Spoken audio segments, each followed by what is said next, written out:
Let's talk about breaking generational trauma, healing for ourselves and for our future generation.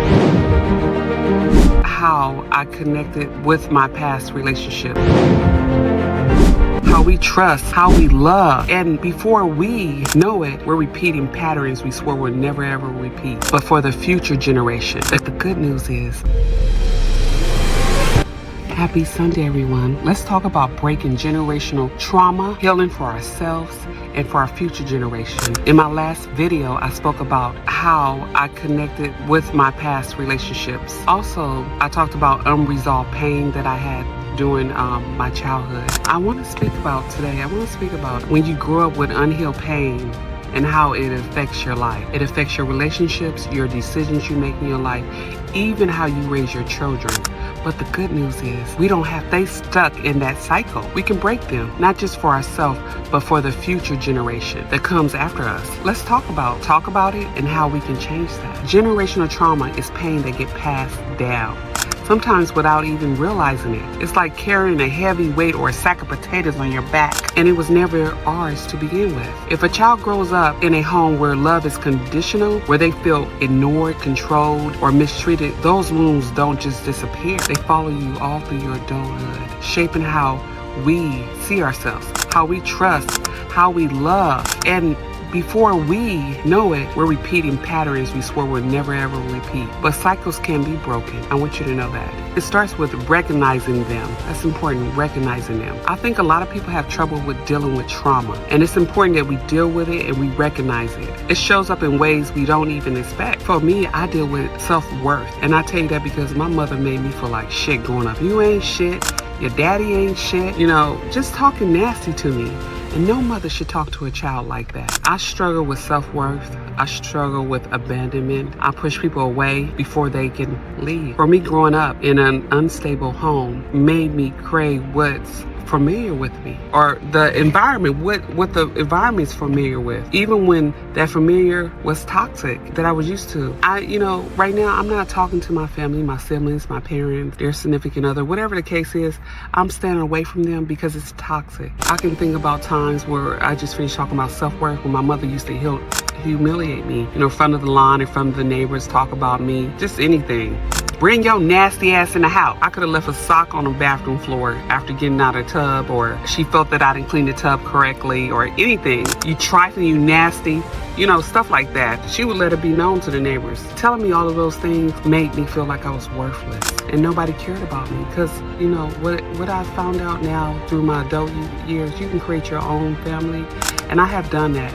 I found a godly mother, a godly father, and I've been, I have those in place for me. They're there for me. But what I'm learning right now is that a mother is not supposed to talk to their child like that. Father is not supposed to talk to their child in a manner that's unhealthy. Carried those words for years, believing them. I'm worthless. You ain't shit. And I also was living like it was true. That's some real shit from my ass. And on top of that, I think about having this illness and how it changed my body, and how the steroids, I said change my body. Like I always say, my upper body's bigger than my lower body. It's not proportioned correctly due to taking steroids, and it makes me feel like I'm worthless.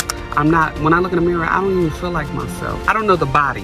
How about that? That's one of the disconnections that made self-love like a battle. But here's what I learned about trauma. It doesn't have to define us. How to start healing. We're going to talk about the number one thing is recognizing the trauma. And, I hear people online, and I want to give this example. I hear people online, oh, remember when mama hit you through that remote control and hit your head, and how your head jobble back and forth like that? And I'm thinking to myself, and they all laughing, why would a mother hit their child in the head with a remote control? What happened to talking to your child? There's different ways to discipline your child without doing something so vicious like that. No child should have a remote control thrown at their head, and it should be funny as you're discussing with your siblings, or remember when mama did this to you? But my point is that we have to recognize the trauma, be honest about how your past has shaped you. Awareness is the first key. It's the first change.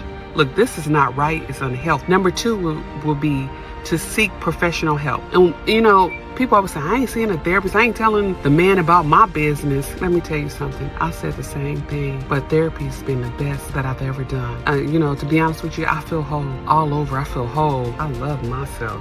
okay? Therapy isn't about fixing yourself. It's about understanding yourself. And I tell you that a good therapist can help you work through it, can help you work through that trauma, that pain that you did. And you know what? They can help you develop coping strategies, skills. With my son's father, like I mentioned before in the last video, he has childlike emotions. Sometimes I do too, when I think about the stuff that I've been through, and it hurts and it makes me cry, but I cry like a little baby. And he has the same thing too.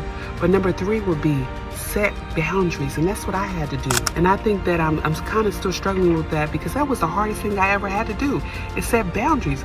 Enough is enough, and I had to just completely change my number, cut them off. And I think that was I know that was the best thing to do. People who love you don't hurt you. Sometimes people who hurt you the most are the ones that you're closest to. It's okay to love people from a distance, but it also means protecting your peace, and that's what I'm doing. I'm protecting my peace because I love myself. Number 4 would be finding a healthy support system. Like I mentioned before, I created my own beautiful family. I found, I have a church mother, a church father. I have church family.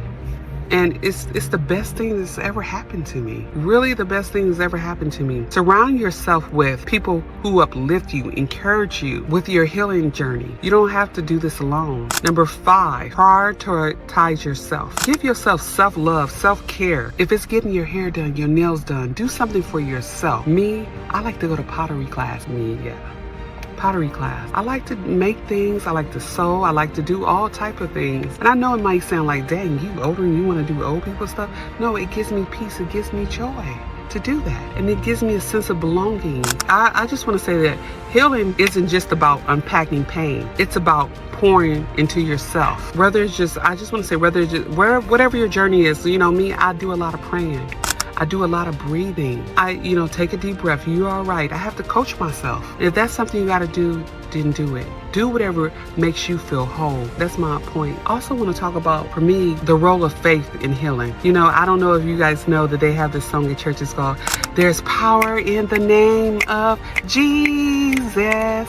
There's healing in the name of Jesus." And that's true. And for me, healing wasn't just about therapy or setting boundary.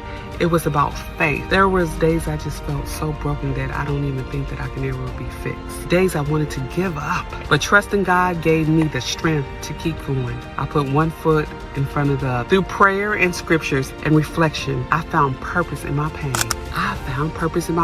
If you're struggling to believe that healing is possible, I want you to know God sees you.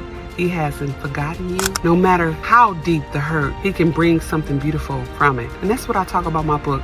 Even though you're broken, like a crayon is broken, you can still create beautiful things. And broken crayons still color. I want to encourage you, because I want to let you know that you're not alone. You can do it. And I've been through a lot. Everybody goes through something, but life be life in my ass sometimes. If you feel stuck in your past, I need you to hear this. You're not broken beyond repair. You're not defined on what happened to you. Healing takes time, but it's worth it. I'm telling you, it's worth it. And when you choose to heal, the joy you're going to get, the happiness you're going to get, it's just not about changing your life. You're giving the future generation freedom to grow without the weight of old wounds.